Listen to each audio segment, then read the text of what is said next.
going on, Jerome? So the NFL trade deadline goes down tomorrow afternoon, and Minnesota Fighting Vikings general manager adofo-mensah has already been working the hotline bling. That's right. So trading for Cam Akers, trading for Cam Robinson, trading for Cam. How many more Cams are there in the league? Let's get them all. It's just like we're going to have a monopoly on Cams, and we're going to draft Cam Ward. Ooh, that would actually be spicy. It's like when the Vikings had a monopoly on Dalvins with Diesel Dalvin and Dalvin Cook. It's kind of funny, man. But trust Kwesi is going to make something happen at the NFL trade deadline. He loves the trade deadline, man. And the Vikings at 6-2, they definitely are contenders. And even though the Vikings don't have a ton of draft picks in 2025, they have a bajillion dollars of cap space. They have a young roster in the right spots, and F them picks. That's it. Besides, everyone complains like Kwesi's going to mess up the draft picks anyway. Just let us stock this rooster with free agency and UDFAs. Let's go from there, man. But NFL trade deadline, here are 10 dream trade targets. Now, a lot of them hasn't changed. The list hasn't really changed much, but this is last second pleading because things seem to work. Like Addison, free 3. Diamond Dallas Turner, let him play. And just go from there. Like I feel like social media bullying sometimes works out for a positive in society. Who knows, man? But like I said, here are 10 trade targets for the Vikings. And also the green names are players that I will give the 2025 first round pick and change to go get. Potentially up to 2 first rounders. So first up is, of course, blah, blah, blah. Actually, no, let's just reveal the first 4 because it hasn't really changed much. So the Vikings need some quick penetrating interior pressure. And here's what's great about these 4 guys. So Dexter Lawrence, Quinnen Williams, Jeffrey Simmons, and Osa Odighizuwa from the Cowboys. They're the 4 Norsemen of the apocalypse. And what's great is that Lawrence, Williams, and Simmons are already on their second contract. It would be very edible for the Vikings since the sign-in bonus stays on the other team's books. And this is not just a half-season play. Like, this is not the Cam Robinson trade.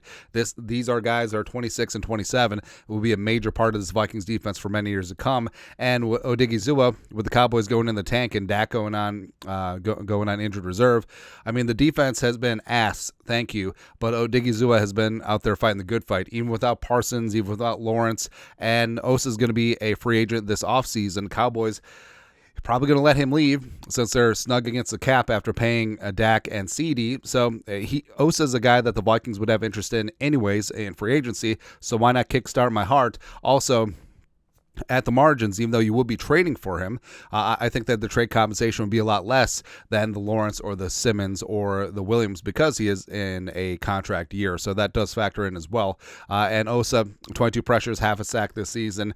That quick penetration, loved him coming out of UCLA, wanted him in purple. So as a guy that the Vikings are probably going to pursue in free agency next offseason anyway, just bring it on in.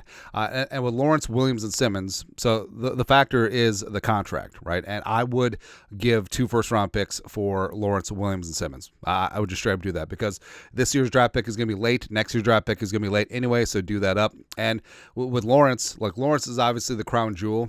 And I think there's a pretty distinct difference between Lawrence and Williams and Simmons. But Lawrence, 33 pressures, 9 sacks. Also, he's one of the best run-defending defensive interiors in the league. And I know that the Giants have talked tough. It's like, oh, we're not going to move him. Oh, we're not going to move him. Oh, we're not going to move him. Okay.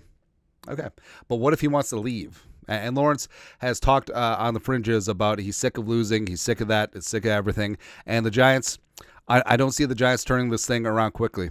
And I know that some teams have done that. You look at Washington, who, ironically, they just lost to on Sunday, but the Giants are in a bad spot. You know, the Daniel Jones contract, and yeah, they could draft a quarterback, but they're so bereft at other places. They may need to trade Dexter Lawrence to help replenish this rooster, and we would gladly partake. Next up, a little bit outside the box.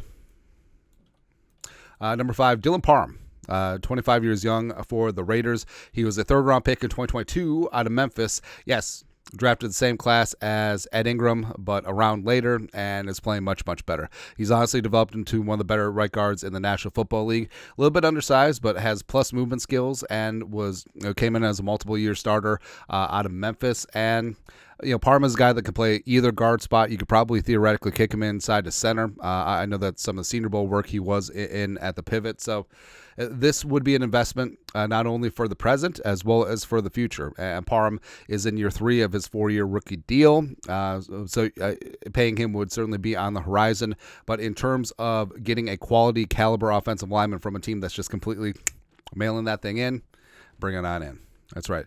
Next up, so we're going to do three cornerbacks at the same time, man. So these guys are all at different stages. So Jalen Ramsey is obviously the legend, 30 years young, but still can do the damn thing for the Dolphins. And the Dolphins just haven't been good this year. I think if they would have beat the Bills, maybe they wouldn't be sellers. But with Ramsey, obviously would love Jalen Ramsey. Of course, the Rams connection is there.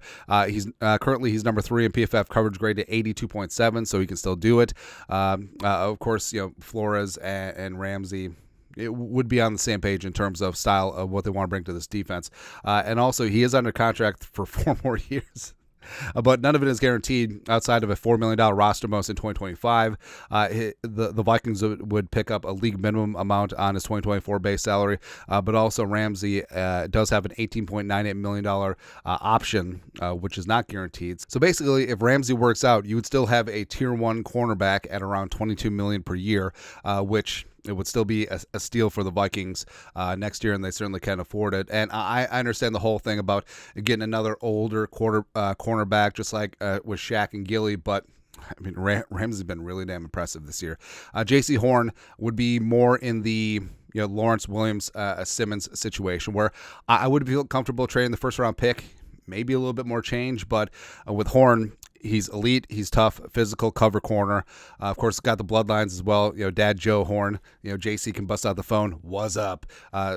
Pick 6 celebration. And Horn is pissed off. Like he's sick of losing. Carolina's rebuild is going to take some time. Although it does seem like maybe Bryce Young is turning things around. I love that he's doing something with his second chance. But in terms of also the Panthers are in a bit of cap hell as well. So I don't know if they're going to be able to afford Horn long term. They did pick up his 5th-year option for 2025, but I'm perfectly okay with that. And in terms of going after the pin for a corner, I would prefer Horn over Lattimore and Ramsey. And Lattimore, so he's 28, so he sort of straddles the line between the elder statesman of Ramsey as well as the young gun of J.C. Horn. And Lattimore has, besides being Justin Jefferson's son, he has been a solid cover corner for a number of seasons. And the Saints are up against it, man. And they have a full-on rebuild, and Lattimore's contract getting off the books would be huge for them. And he's been consistent this season, a 74.4 quarterback rating when thrown at a 71.6 PFF coverage grade.